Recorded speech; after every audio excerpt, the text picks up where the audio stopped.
ఆదికాండము 32వ అధ్యాయము. యాకోబు తన త్రోవను వెళ్ళుచుండగా దేవదూతలు అతనిని ఎదుర్కొనిరి. యాకోబు వారిని చూచి, ఇది దేవుని సేన అని చెప్పి ఆ చోటికి మహనయీము అని పేరు పెట్టెను.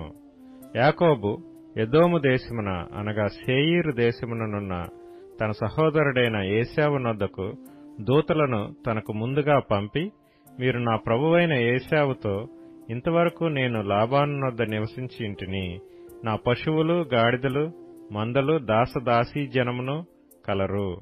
నీ కటాక్షము నాయందు కలుగునట్లుగా నా ప్రభువునకిది తెలియచేయనంపితినని నీ సేవకుడైన యాకోబు అనెనని చెప్పుడని వారికి ఆజ్ఞాపించెను.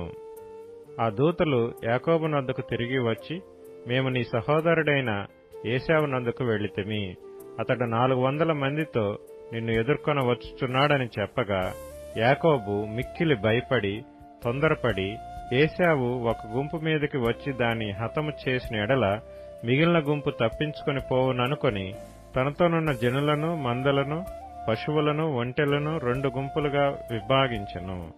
అప్పుడు యాకోబు, నా తండ్రి అయిన అబ్రాహాము దేవా, నా తండ్రి అయిన ఇస్సాకు దేవా, నీ దేశమునకు నీ బంధువుల యొద్దకు తిరిగి వెళ్ళుము, నీకు మేలు చేసేదనని నాతో చెప్పిన యెహోవా, నీవు నీ సేవకునికి చేసిన సమస్తమైన ఉపకారములకును సమస్త సత్యమునకును అపాత్రుడను.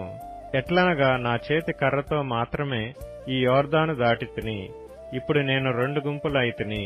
నా సహోదరుడైన ఏశావు చేతి నుండి దయచేసి నన్ను తప్పించుము. అతడు వచ్చి పిల్లలతో తల్లిని నన్ను చంపునేమో అని అతనికి భయపడుచున్నాను.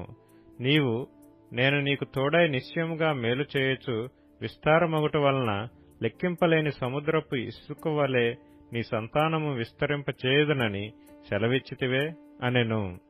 అతడు అక్కడ ఆ రాత్రి గడిపి తాను సంపాదించిన దానిలో తన అన్నయ్యైన ఏశావు కొరకు ఒక కానుకను అనగా 200 మేకలను, 20 మేకపోతులను, 200 గొర్రెలను, 20 పొట్టేళ్లను, 30 పాడి ఒంటెలను, వాటి పిల్లలను, 40 ఆవులను, 10 ఆబోతులను, 20 ఆడుగాడిదలను, 10 గాడిద పిల్లలను తీసుకొని మందను వేరువేరుగా తన దాసుల చేతికి అప్పగించి, మీరు మందకు నడుమ ఎడముంచి నాకంటే ముందుగా సాగిపోండని తన దాసులతో చెప్పెను.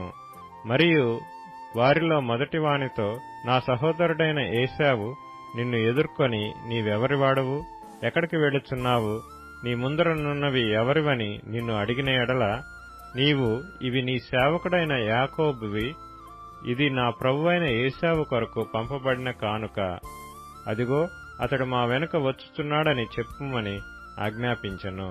అట్లతడు, నేను ముందుగా పంపుచున్న కానుక వలన అతని సమాధానపరిచిన తరువాత నేను అతని ముఖము చూచెదను. అప్పుడు అతడు ఒకవేళ నన్ను కటాక్షించుననుకొని, మీరు ఏశావును చూచినప్పుడు ఆ చొప్పున అతనితో చెప్పవలననియు, మీరు, ఇదిగో నీ సేవకుడైన యాకోబు మా వెనుక వచ్చుచున్నాడని చెప్పవలననియు 2వ వానికిని 3వ వానికిని మందల వెంబడి వెళ్లిన వారికందరికీ ఆజ్ఞాపించెను. అతడు కానుకను తనకు ముందుగా పంపించి తాను గుంపులో ఆ రాత్రి నిలచెను. ఆ రాత్రి అతడు లేచి తన 2 భార్యలను, తన 2 దాసీలను, తన 11 మంది పిల్లలను తీసుకొని యబ్బోకు రేవు దాటిపోయెను. యాకోబు వారిని తీసుకొని ఆ ఏరు దాటించి తనకు కలిగినదంతయు పంపివేశెను. యాకోబు ఒక్కడు మిగిలిపోయెను. ఒక నరుడు తెల్లవారు వరకు అతనితో పెనుగులాడెను. తాను అతని గెలవకుండుట చూచి తొడగూటి మీద అతనిని కొట్టెను. అప్పుడు అతడు ఆయనతో పెనుగులాడుట వలన యాకోబు తొడగూడు వసిలెను.